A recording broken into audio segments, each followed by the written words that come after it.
Most market participants had actually expected the ECB to extend its quantitative easing program by only 6 months. So the ECB went ahead and outdid market expectations on that front. But it was surprising that they decided to reduce the amount of bond purchases every month from 80 billion to 60 billion euros. Now, Draghi insists that isn't tapering. I sort of think he's arguing that on a technicality. He says it's not tapering because they're not reducing it down to zero, but surely it's the first step towards that.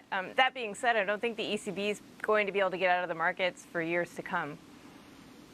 So, I mean, that's the part that they want to. Is that a warning to the markets, or is that a sort of with a tone of resignation? The last part there.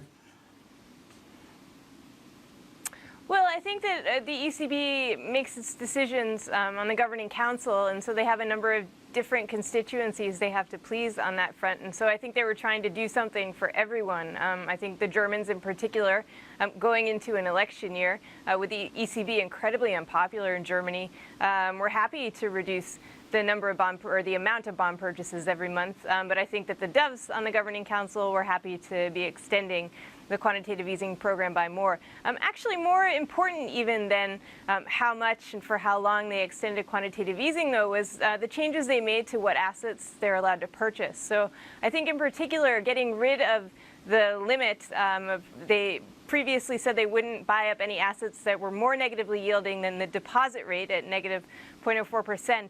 They got rid of that, and so that actually increases the universe of assets that they can buy, which means that if a big peripheral country like Italy, for example, gets into trouble, they'll have more assets to play with because they won't be so constrained in terms of buying German assets.